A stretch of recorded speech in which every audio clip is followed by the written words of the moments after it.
This could be an interesting one. It'll get lengthy.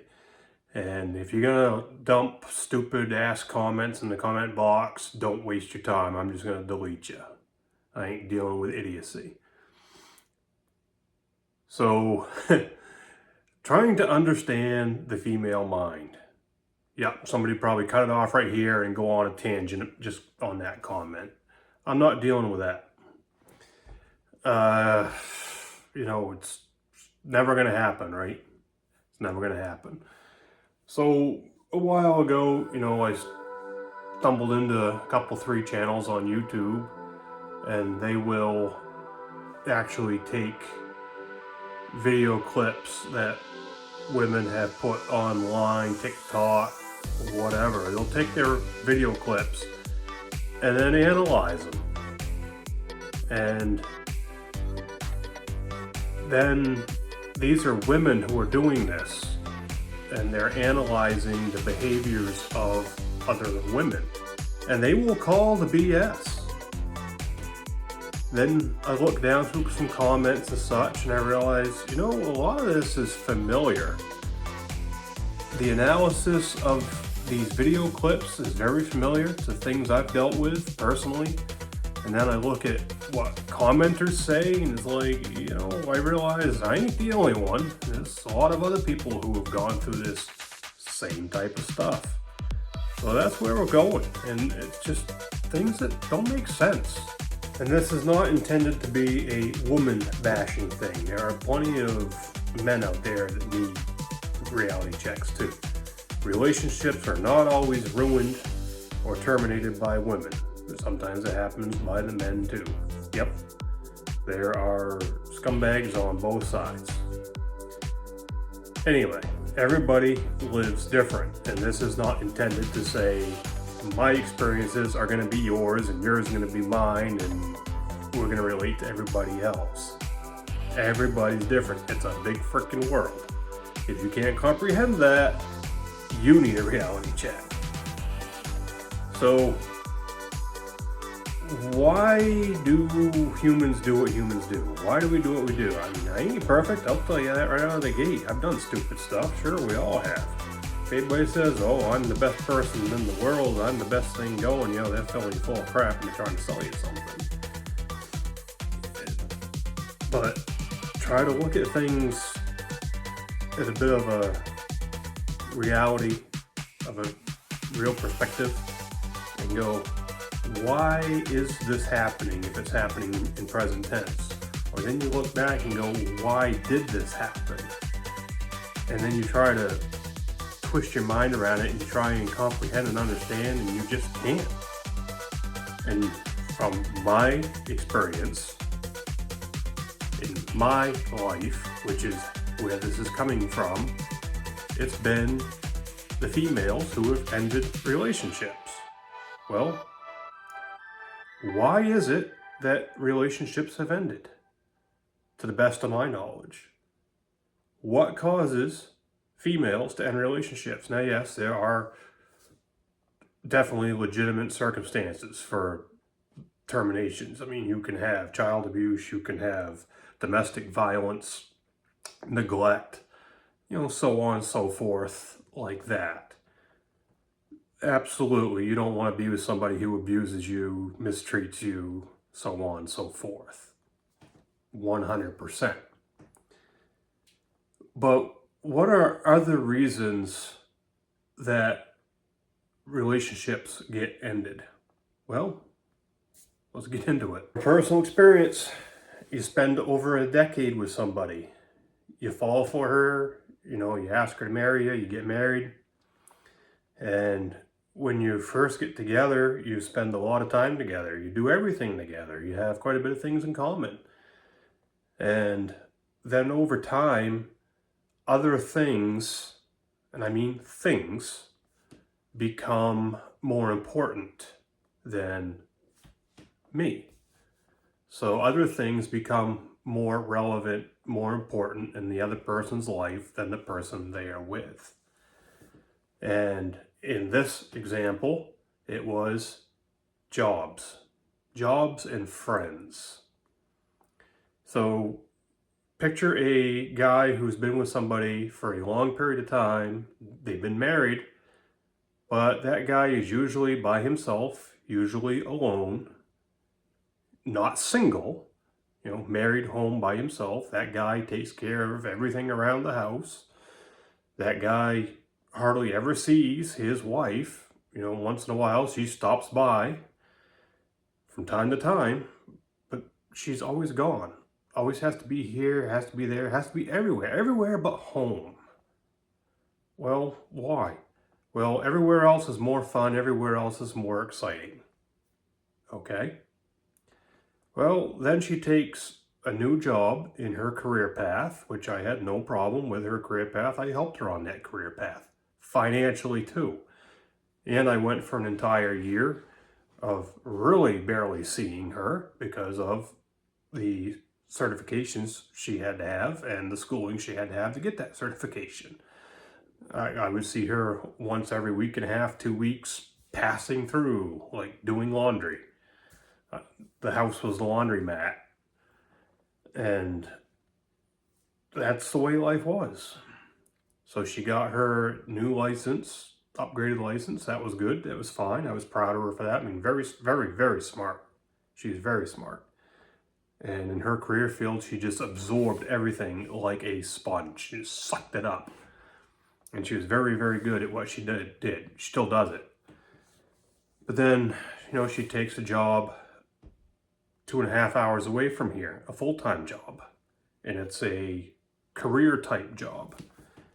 So I was like, well, okay, and I supported that, even though it was 2.5 hours, because it's shift work, it's 12-hour shifts. So 3 12s equals full-time. You're a full-timer here. You can do 3 12s, you're done for the week. You work 3 days a week, 3 nights a week, whatever it may be, and you're done. You have the entire rest of the week to yourself. You're free. So I thought, well, even though it's 2.5 hours away, that would work out pretty good. Go bang out the 3 shifts, pick up an OT once in a while. And I'm not saying every week, every once in a while, pick up an OT. And, after all these years of me being alone, for the most part, I can have a wife again. I can have somebody home. I can have somebody around. We can go do things. We can be together again. No can do. So when I mentioned that, and I said, here's what I think about this. Do your 3, and throw in an OT once in a while. No, wouldn't hear of it. Because the way things had become was, I need to be there at every opportunity. All right?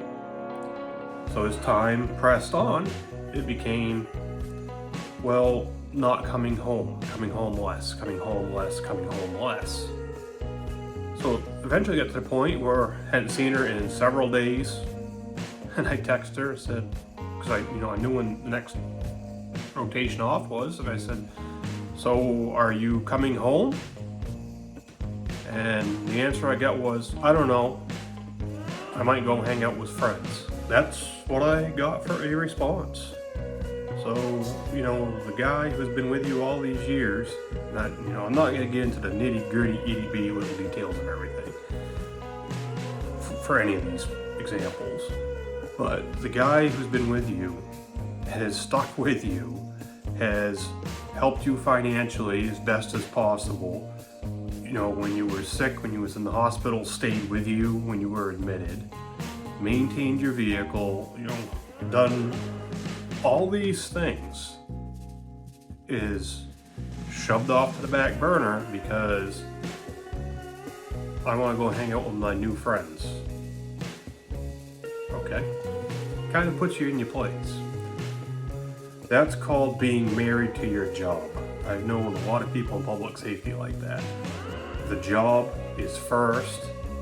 Husbands, wives, children, everybody else, family, they just come whenever there might be time. The job is the priority. The job is what they are married to.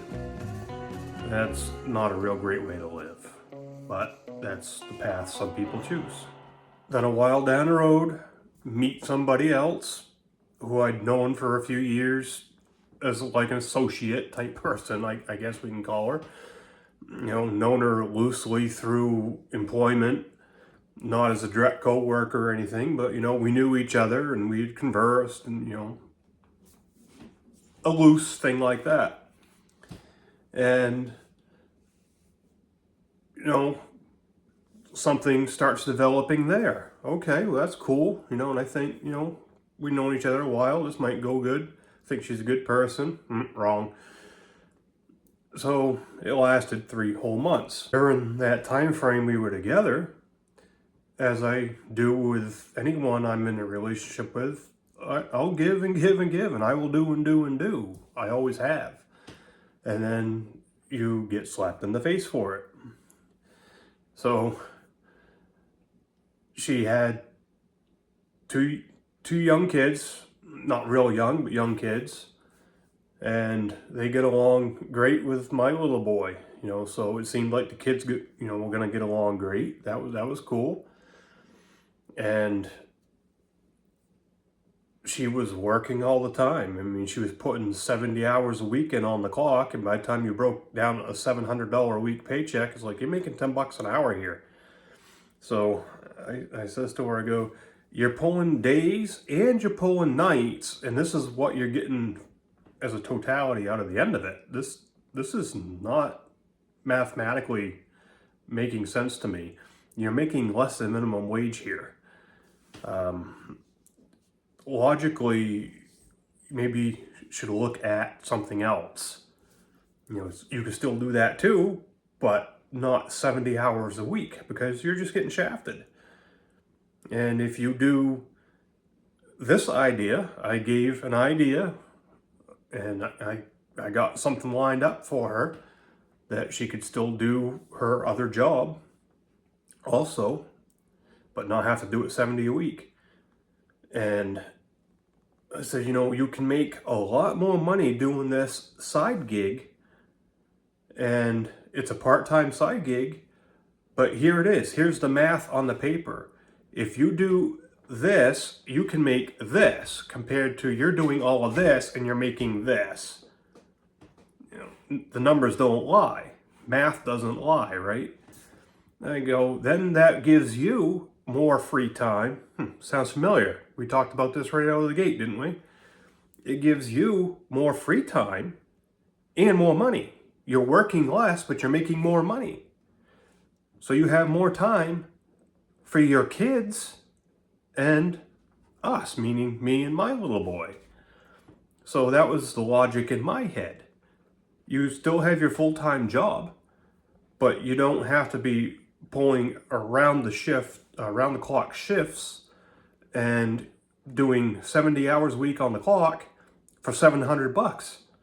Going out all hours of the night, dedicating, that much time for less than minimum wage is what it boiled down to, So she tried that for a brief amount of time, and reverted back to, I gotta be doing, living my job. I need to be married to my job. Well, I'd already been through that. She blew a gasket because she found out that months before her and I ever talked, and up to a few weeks before her and I ever talked, I had loosely talked with somebody else that she knew. And when that other person and me were communicating, I didn't know they knew each other, and big deal if they did. Who cares, right? But all of a sudden, it became a major catastrophic issue because I had an interest in somebody that she knew long prior to her and I ever starting a conversation. Okay. Well, I got out of high school a long time ago. And I said, yeah, I talked to her. Big frickin' deal. Whoopity-doo. There wasn't even photos exchanged. There was no sexting. Even if there was, we're both adults. Everybody's adults here. And who cares? But just because I had an interest in somebody else, and she knew who that person was, and they were friends, unbeknownst to me, it was an earth-shattering crisis. So I said, you know what? I guess you're going to have to make a decision here. Because I'm sick of this crap, and I'm not putting up with this high school bullshit. So she dumps me. Whatever. Well, then she wants to try and kiss and make up. So stupid me falls for that. That went, I think, a week and a half, and then that failed. So during the week and a half time frame there, I was out of internet coverage for a while, and then I got back into it, and I had Facebook there, and I happened to get on and happened to go look at her page and saw that she was in a relationship with somebody. How about that? Now, if you're not familiar with Facebook, I don't have it anymore, and I don't miss it. To have it show that you are in a relationship with somebody, both parties have to confirm that. It's not like I can say I'm in a relationship with somebody and that's going to pop up on their profile. That other person has to confirm. It's a handshake, right? It takes two to tango there. So I saw that. I was like, And then I looked at the date on it of when they were in a relationship. And I went, wait a minute here. This date is back several days ago. And it was just yesterday you sent me a rather nice picture, I will say. So what's going on here? You dumped me because you blew a gasket over an issue that has no legitimacy. And then you want to kiss and make up. And then you're in a relationship with somebody else, as you have publicly posted on Facebook. And while you're in that relationship with that somebody else, you send me a photo.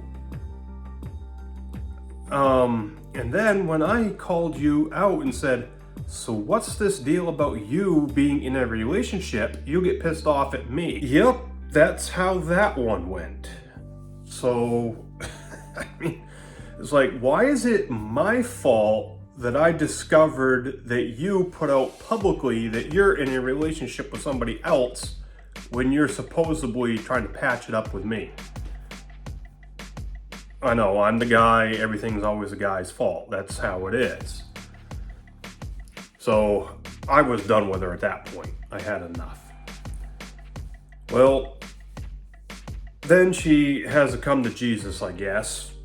And she sends me a message that this story of me talking to this other person that she knew prior to her and I ever talking, that wasn't really what the issue was. Well, it's too late now. The issue was I was just too nice. I cared too much. Okay, that was a head scratcher. That was a new one on me. I had never heard that one before. So she said, yep, I just use that as whatever, a cover story or an excuse. Like, okay, whatever. And yeah, I cared too much. That's what she said. I cared too much. I'm like, well, I thought that's what people in relationships were supposed to do. So I guess caring too much is a bad thing. So when her kid is sick at school, and she's at work, and I go and pick the little fella up and I bring him to my house, look after him for the rest of the day and the night, and I have my boy too. I do that for you. I take you and your kids on a vacation with no expense to you. So, you can get out and have some fun with us all. When I take care of your dog, so your dog's not cooped up in your apartment all day by himself, alone, bored, lonely, and barking and disturbing your neighbors, I bring him to my house. And, I love that dog. It was a fun dog. I don't even like beagles, but I like that dog. You know, when over the short time we're together and I'm at your place for the evening hanging out, and then you want me to stay there, I'm ready to come home for the night, but you're basically almost begging me to stay there with you for the night. So I do, because my boy's off with his mom for the night, so I'm free. So I stay with you for the night, and I spend X amount of time, 45 minutes, an hour. I'm not a professional massage person, but I try. I do my best. And I go head to toe on you, and I take my time. I'll take 45 minutes, I'll take an hour, and I will just turn you into mush and make you melt. And you can't get enough of it. Oh, it's freaking horrible. I mean, how can anybody handle that? I mean, what's the amount of abuse there? Mistreatment. It's terrible. And then when I go and hang out with you and do things you want to do things with your kids, and never complain, why would anybody want that? Being a nice guy that I am, go to the grocery store, we get groceries, and who paid for it? I did. And I don't even live with you, but I was just a nice guy. And I bought my girlfriend groceries. And I don't mean a bag, I mean a shopping cart. And what do you get at the end of it? You get a slap in the face. Somebody else is already lined up. You get tossed to the curb. And then you get blamed for it. I mean, ladies, what is the philosophy behind this? You literally have somebody who will bend over backwards and do everything they possibly can do for you. And I'm not saying pick me. I'm not saying I'm the only guy in the world that does this. There's plenty of others. But you have guys who will bend over and do everything they possibly can for you, and this is the way they get treated. It's just mind-boggling to me. I can't wrap my head around the logistics of this. I know women are very emotionally driven and knee-jerk reaction driven, and men are more logically driven. It's a thing. But I just don't understand why women do this. As I said at the beginning, this is not a bash on women. There are plenty of good ones out there. Absolutely there are. I just don't understand why some behave like this and treat their other halves like this. And I just cannot grasp that concept. When you literally have somebody who will try to do the best they can for you. And it's not like any one of them can claim abuse, mistreatment, neglect, anything like that. Not a one can say that. It's just, oh, this is more exciting now. I want something else. Oh, here's something else flashy over here. I want to go do that. Oh, well, now the grass isn't greener, so I want to try the rebound. No, nope. Or in the last example, it's like I said, I've already got somebody else lined up, and well, I need an excuse to get rid of you. Well, okay. You would think as a single mom, and the way I look at it as a single dad, is you need to, in the dating market, which sucks, absolutely sucks, you can't just think about yourself. You need to think about your kid or kids. You're dating for them too. Because whoever you are with needs to be good for your kid or your kids. And if you find somebody who is good with you and is good with your kid or your kids, and you turn your back on them, throw them away just because, oh, here's something flashy that is going to appease me for the next month or two, and then down the road you go, then you find out it ain't so good, and then you want to try and recycle. No, and I'm not putting my kid through that. I don't want regurgitation. I want stability for my kid. All right, so there's a couple stories of some exes and why relationships end, and none of it is logical. None of it is really legitimate. It's just in the moment, this is what I want, so this is what I'm gonna do, and then, maybe you think twice down the road. It's the way it is. And I don't have to go back through all the exes. And it's all been basically the same type of story. And I've had a couple who have tried to rebound. No, not good enough at this point in time. Why should I be good enough later when you've decided something else ain't greener on the other side? Anyway, so why don't women want to date men who will do anything? And I'm not talking exes at this point. I'm talking potentials. Why do they turn their backs? Why do they shy away? Why do they have no interest in somebody who will try and do everything possible for them? And if they have kids, for their kids.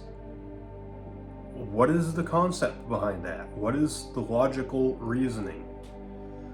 So for example, there's a single mom, and I ain't gonna listen to the bullshit of, oh, if you date a single mom, you're a simp and blah, blah, blah, blah, blah. We're not going down that road. There's nothing wrong with dating a single parent. Because what is the reason they are single? Why are they single? And everybody's story is different. But some people like to stereotype of, if you're a single parent, you're a douchebag because you're a single parent. Which is absolute bullshit, whether you're a single father or a single mother. There are good ones on both sides, and there are scumbags on both sides. It's an individual story as we go.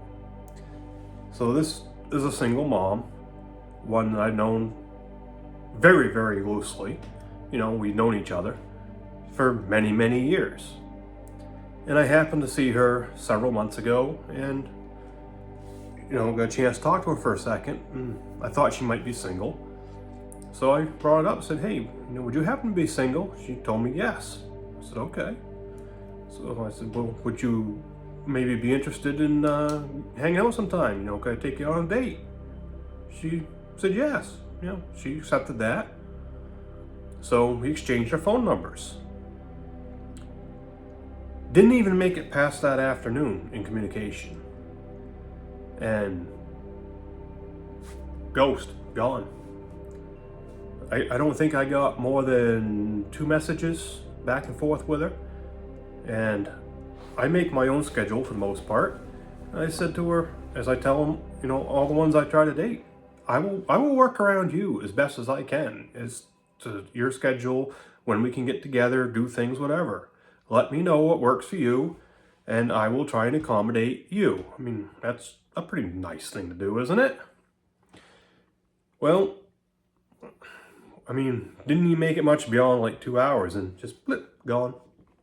And I just saw her yesterday, I think. She talked to me. Like, whatever. I'll be cordial, but your chance is done. You had a chance. You blew it. I had a complete shock happen to me one day. I was out somewhere, and somebody I know approached me, walked up to me. This person's known me for several years now, and she walks up to me, and I wasn't quite sure how this conversation was going to go, but right out of the get-go, she asked me if I was seeing anybody, and I thought, ooh, well, I don't know really what to say on this one. Nice lady, very nice lady, considerably older than I am. And I didn't really know how I should respond. Well, I'm going to tell you the honest truth. And I says, nope, it's just me. Because I didn't know if she was going to, try and make a move or whatever. So I thought I'd just see what happens. She goes, oh, well, I was just wondering, because I didn't think you were, and she'd been sizing me up for quite a while. And so I was waiting for the next question. Well, the next thing she said was, well, I have a daughter. I thought, oh, okay. So we talked a little bit about that. And she thought that I would be a pretty good matchup with her daughter and her granddaughter. Now, this lady, had been vetting me, I don't know, I guess what you want to call it, sizing me up for years. And I had no idea until that moment when this conversation happened. So for a mother to have done that and then come up and ask that question and then ask, would you be interested in talking with my daughter? I said, yeah, sure. So she told me some about her daughter and gave me a phone number. And she goes, I've already told her about you. I went, okay. So she goes, yep, she knows who you are. Like, all right. So, mom had already kind of broke the ice there. But for a mom to recommend, or what am I trying to say? For a mother to feel confident enough in a man to recommend him to her daughter who has a small child, that says quite a lot right there. I don't think many moms would do that. And especially this lady, very nice lady, and she's a very reserved lady. And she would not just go out to any random person and try and get them connected with her daughter. So I started talking with her daughter.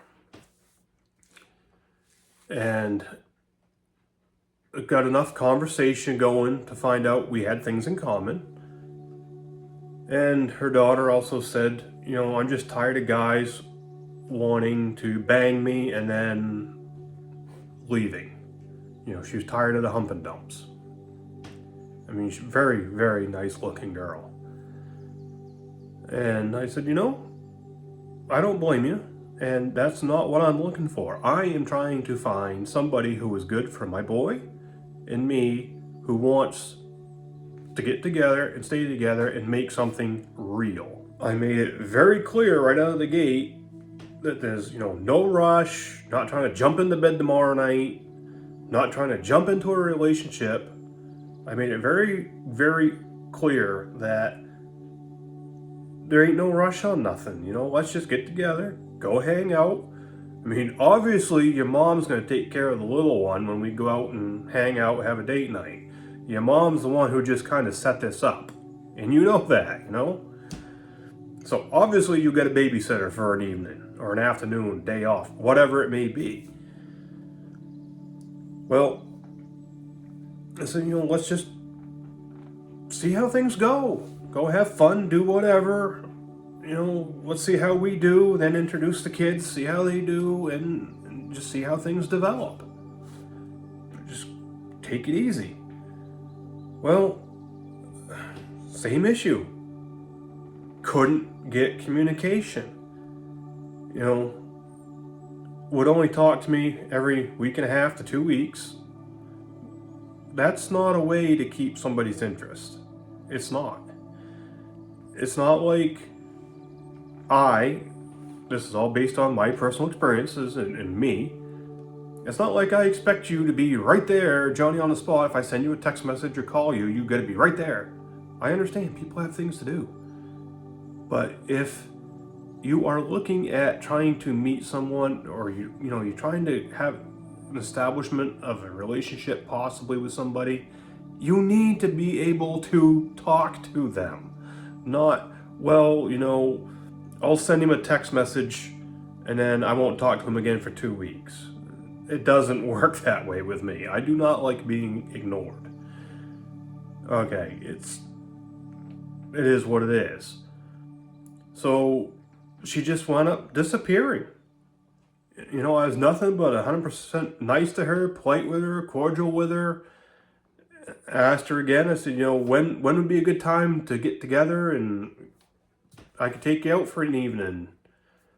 Well, I'll let you know. And ghost, blip, gone. And I saw her mom a while after that, about a month after that. And something was said, and I said, I don't know. I said, I ain't heard from her, I guess at that point, in about 5 weeks. Haven't heard a word. And her mom's like, oh. Her mom was pretty disappointed.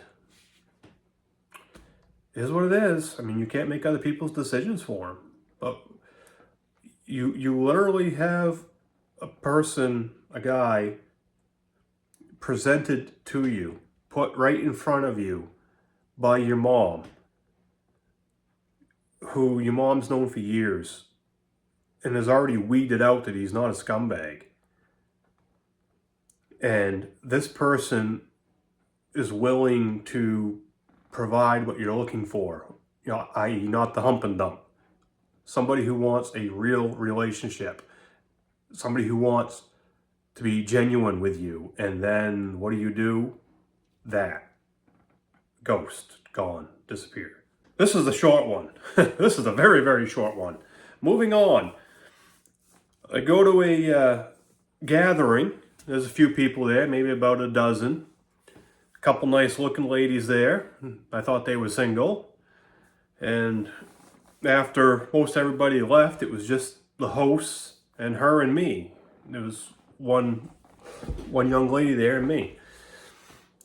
So it was just the four of us and the dogs. The dogs love me. I usually get buried in 3 great big puffy dogs when I'm hanging out there. But anyway, it's just us hanging around there. And we were there, late. And I was talking and she was talking. We were all talking just about whatever.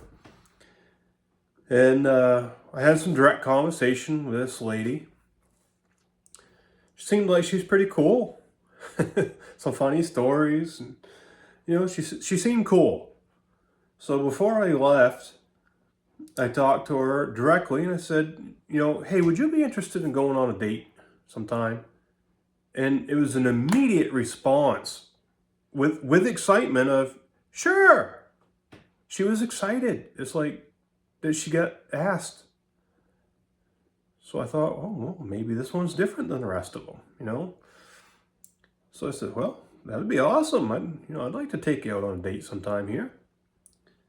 I said, and like I told them all, I'll work around you. What's your schedule? I don't know. I ain't, didn't know her that well.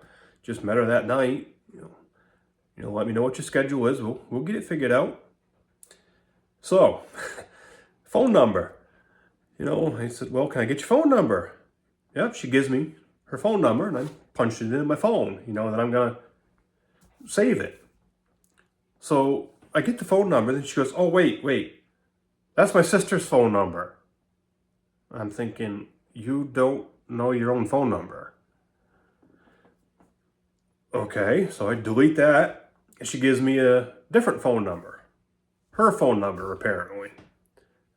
Okay, so I punched that in, showed it to her, make sure I had it right. Because where we were, there was no cell service, so it's not like I could call and, ding her phone and confirm it or anything. She looked at it, and Yep, that's right. So I hit send and end, so it would log it. So I was like, all right, cool. We talked a little bit more, and I wound up coming home. So about a half an hour after I left, I'm home, I'm getting settled in. I get a text message, and she says, hey, it's so-and-so, and it's coming from the original phone number she gave me that she corrected. Okay, so I'm confused here now. You said this was your sister's phone number. Then you gave me your phone number, but now you're texting me from your sister's phone number? Okay. So she about-faced on the date acceptance. No reason given, just, I can't be in a relationship right now. Well, I didn't say anything about a relationship right now. I just asked if we could go out on a date and, we'll see what happens, see how it goes. And if you couldn't be in a relationship right now, then why did you accept a date request? Does not make sense to me. So that was that. That was done in 30 minutes. Well, when I saw her again, she says to me, hi. And I just said hi and ignored her the rest of the night. That one was short and sweet. Yeah, so we'll enter another one. It was a little bit longer, made it a few days. Met her at a gathering, and she inquired as to who I was. Okay, so she asks the host, one of which is apparently a very good friend of hers, about, who that guy was, meaning me. So, the host messages me and says, my friend here was asking about you. Oh, really? Cool. So she got us in contact. So I'm thinking, maybe this one will be legit. Wrong. Well, I start talking with her. Yep, she's got a couple young fellas too. And we were chatting back and forth. And one conversation leads into another, and whatever. And I told her, I said, could I interest you in going out on a date here at some point? Take you out. Yeah, I'd love to do that. Okay. Says, well, let me know when's good for you, and I'll work with you, and we'll get something put together here. Well, then I just kind of started trickling off on the conversation. It went from talking quite a lot to trickle off to nothing. And that went over about a week, maybe a week and a half. So it became another ghost. Women becoming ghosts. Story of my life, right? So then I find out, she's dating somebody else. Okay, well, what a shock. I mean, that ain't no big surprise. I'm well used to that. So, just left it at that. Deleted her out of my phone. End of story, right? Well, a few months goes by, and all of a sudden I get this text message, and it didn't come up with her name because I deleted the contact, and just come up with a phone number, and I said, "Who's this?" She told me, and went, "Oh, hi. She's asking me to do things for her." I'm like, no. It was months ago when I asked you if you would go on a date with me, and you said yes. You trickled off to a ghost. I haven't heard from you in months. Now, out of the blue, you send me a text message and you want me to do things for you. Okay? Well, it turns out the guy that she started dating, her and he broke up. So now she was single. Well, that's not how this works with me. It's not, well, I didn't have a use for you now, but now I need a guy to do X, Y, Z for me, so will you come do this? And oh, by the way, can I borrow your personal property? No. I mean, that's just throwing alarm bells everywhere at me. Red flags, ding, ding, ding, ding, like the genie in Aladdin, ding, ding, ding, ding. No, absolutely not. If she played her cards differently the months before, probably would have been a lot different story because things would have been different. Not how it went though. It's just mind-boggling stuff. I don't want to date you, but I want you to do stuff for me. No. So, at another point in time recently, I meet somebody else, 38 years old, and in my opinion, drop dead gorgeous. And she was stocking shelves in a grocery store. Yeah, I mean, I've talked to waitresses, I talked to shelf stockers. I'm not one of these people where you have to be this or you're not good enough. No. If you're a good person, that's good enough for me. It's not really much to ask for, I don't think. So she was at work, not all done up in makeup and all that shit. She's just at work working, stocking the shelves. And I was trying to find something that I legitimately could not find. And I happened to ask her, I said, hey, where would I find this? found it. Okay, that was cool. So then I wound up in the aisle she was stalking, and we just got talking back and forth, just stupid conversation. And she seemed like she was cool. You know, I don't have all day to stand there, and I ain't gonna hold her up or nothing. So, you know, after a little bit of conversation, I just happened to flat out ask her. I said, you know, hey, would you be single by chance? And she looked at me. She goes, yeah. I said, no. Well, would you maybe give me your phone number? Could I get that? And you know, maybe could I interest you in taking you out on a date some night? Well, she gave me her phone number, and she goes, yeah, that would be fun. Well, that didn't work out. With no makeup, no dunny up, nothing. I mean, I thought she was friggin' stellar. So, you know, I left the store thinking, you know, maybe this one will work out. She seems pretty freaking awesome to me. Well, no, it didn't work out. She kept me up till, you know, early morning hours, chatting. When she got out of work, she'd keep me up till, you know, 1:30, 2, chatting. So I thought, you know, if she's willing to stay up that late of hour to talk with me, and we have some good conversation, you know, maybe she will work out. Well, couldn't get a date nailed down, and she told me that she was getting ready to leave for 6 months for a job contract she had. And I was like, okay, well, at least you told me up front. Well, I thought that she was worth it. And I told her, I said, I'll wait for you for 6 months. You know, you already committed to that job. And I'll talk to you while you're gone. You know, we can video chat, talk on the phone, text. I'll keep it up with you for 6 months, and we'll just see how that goes. And when you get back, we'll see how that goes. And I told her, I said, because I think you're worth it. I said, I like you.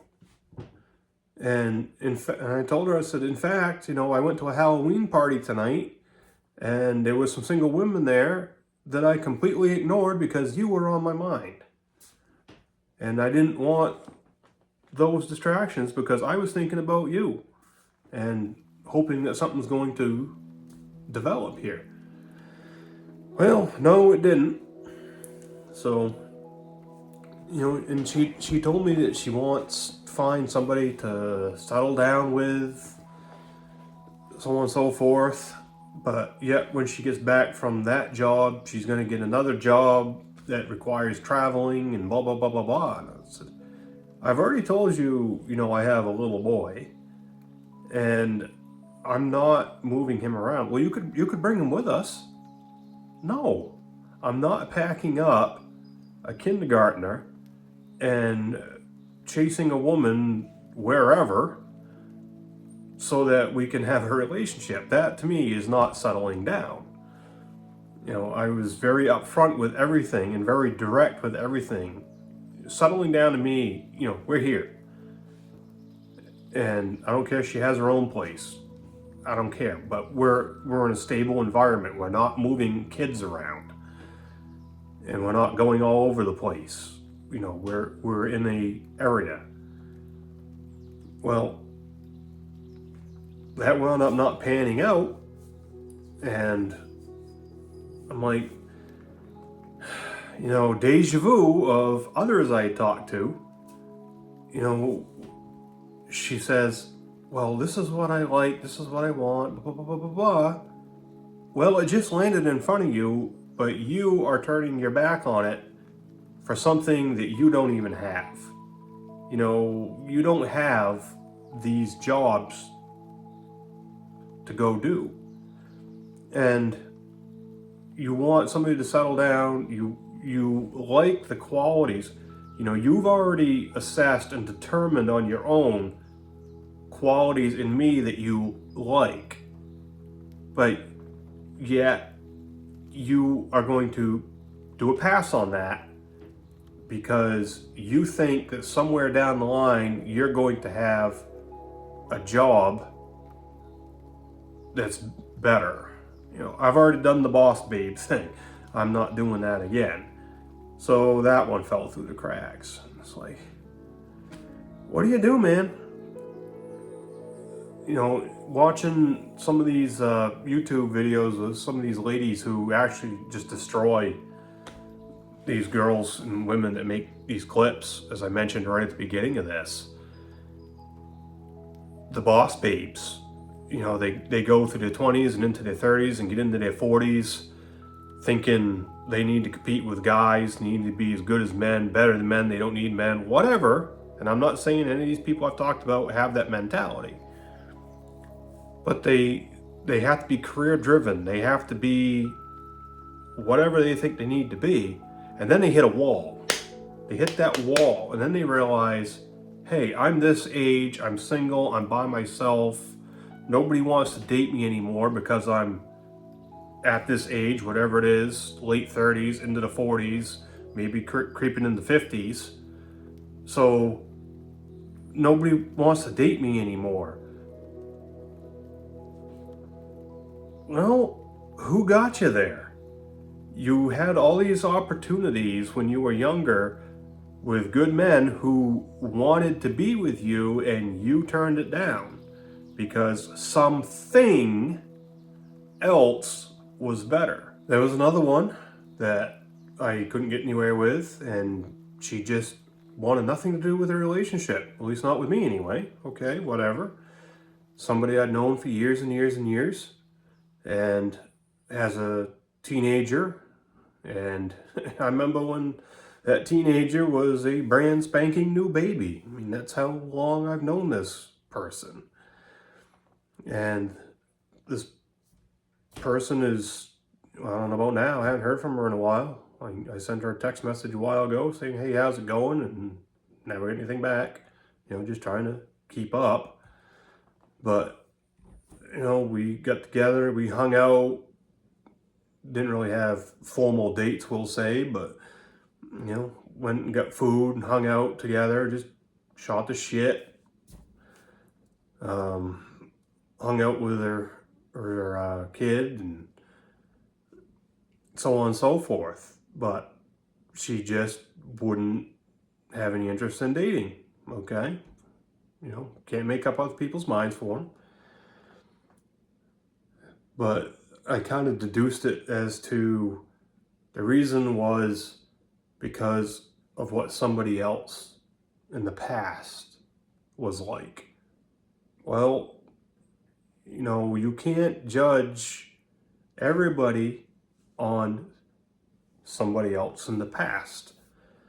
It's not life ain't fair. I ain't saying that, but it's not a fair thing to do. It's like I can't judge every single female based on experiences of past ones. All you can do is look for trends, similarities, red flags, green flags. That's all you can do. But with like this one in particular, as long as we'd known each other, it's not like we had no clue who each other were. And when you're willing to say, and you tell me you have no problem with me picking up your teenage kid and saying, yep, no problem at all. That says a lot right there. So that's a trust factor. You don't just let, any responsible parent does not just let anybody pick up their kids and take their kid or kids for anything, whether it be an hour, a day, a week, a month, whatever. But in this situation, as well as we knew each other, it didn't matter if I picked her kid up for an hour. It didn't matter if I took her kid for a week. Whatever, it didn't matter because she knew who her kid was with and she wasn't concerned about it. But yet, I'm not good enough to date.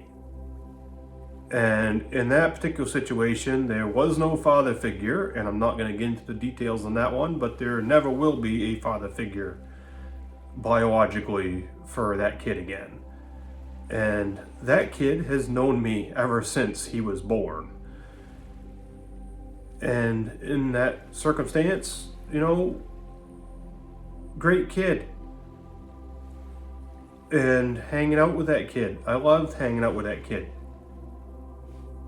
Why is a person you've known that long, who is good with your kid, that you trust with your kid, who you know will take care of you and your kid, not good enough for you?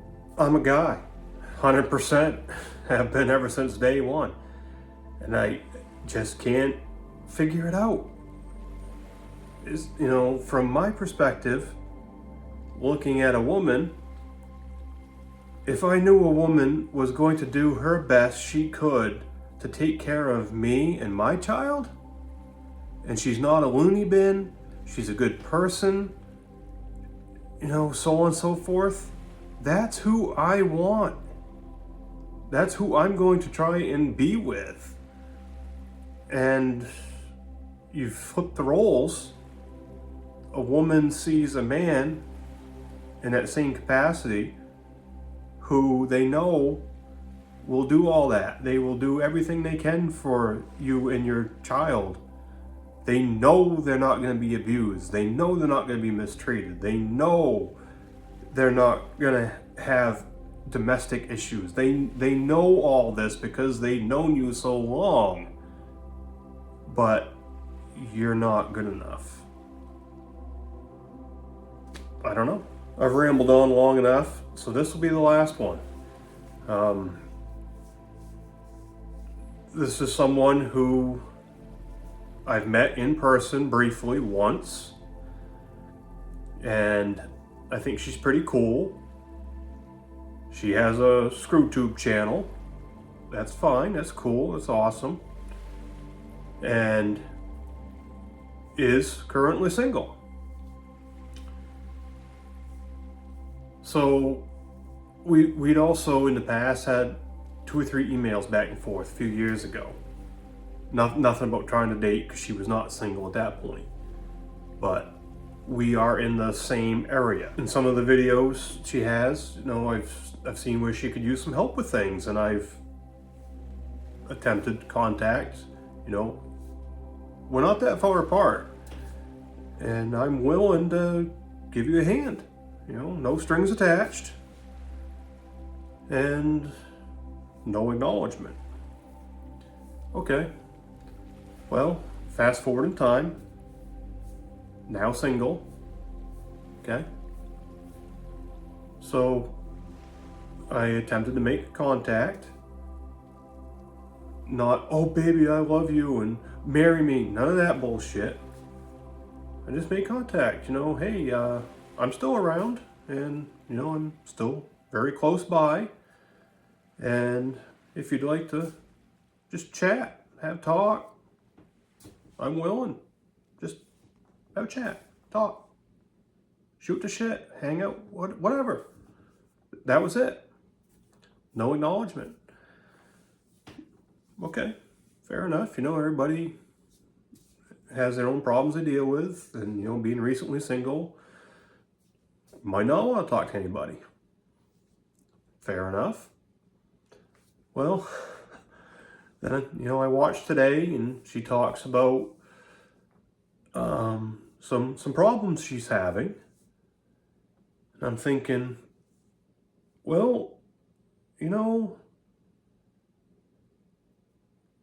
I'm a guy who can work on those problems and fix those problems. Have the tools, have the shop, have the means, and for most of what was described, I can fix that. I can do that. But, there's no contact between us, probably never will be, and that's fine. But, I'm just thinking, I offered, and if there was a development in the past, the present wouldn't be what the present is. But the present is what the present is. And that's just how it goes. And for some guys, speaking for myself, and I'm sure there are others, when we're with somebody, we take pride in doing things for our other half. Like taking care of her car. You know, I've always done that for the ones I've been with. I've got a shop. You guys have been out in my shop. I've got a lift in there. I've got tools. I got air tools, you know, so on and so forth. Welders, torches, blah, blah, blah. For the most part, I can take care of mechanical issues. And for me as a guy, and, you know, not trying to say traditional roles per se, but as a guy in a relationship with somebody, that's my job to do for her when she needs mechanical work done, oil changes, so on and so forth. That's my department. That's what I do. And it gives me the pride of, I just did this for my other half. You know, the first one I mentioned in this video, if you even stuck it out this far, I don't know. She was going through a bad spell with nails and tires. It was like every time she did show up at the house and come home, she had a nail in her tire. I don't know where she was getting all the nails from, but this seemed to go on for a few weeks, and I was constantly having to repair her tires. You know, pulling the freaking nails out, plugging tires. Yeah. But as a guy, for his other half, that's my job. That's what I'm supposed to do. It's not her job to have to be doing that. You know, when the drive shaft, when it blew a U-joint in the drive shaft on her vehicle, I fixed that. I put it in the shop. I had the parts. I fixed it. I got her back on the road. That's a sense of pride of, I did this for my other half. I look at this particular scenario, and the work that needs to be done on this vehicle is going to be thousands of dollars between parts and labor. And I'm sure that's a pretty hard pill to swallow. And then I think, you know, that's all stuff I can do, all stuff I have done, and that's all stuff I would take pride in doing for another half. But when you don't have the other half, you don't have the opportunity to do things like that and go, hey, you know, as part of my deal in the relationship, as part of me being the man and the guy, this is my skill set. This is what I can do for you. You know, and in turn, you're going to do things for me. Give and take, right? You know, it's not like you live in the kitchen and you cook and clean and that's all you do. No, that's not how it works. Each person does their part. Relationship should not be this one person gives all and the other person takes all. No, there needs to be a happy medium there somewhere, wherever the two people decide that happy medium is. And you should never be in a relationship with anybody who's a freeloader, where it's one person who's giving and giving and giving, doing, providing, and the other person is just sitting there, gimme. Nope, shouldn't do that. And because that's just going to make you miserable. So it's like in the dating market, which is just terrible these days, you have women who don't seem to want to be with men who will take care of them, do things for them, take care of their cars, spend time with them, give them massages, take care of their kids. They don't seem to want that. I don't know what it is they want. I mean, some want just nothing but money. As long as you get the money, it doesn't matter how much of a scrote bag you are. They'll love you to death. people are weird. But that's just been some personal experiences I've dealt with, and I just can't wrap my mind around it. Treated too nice. Care too much. You do too much. You're too nice to me. Must be terrible. I don't know. Maybe someday somebody will figure it out.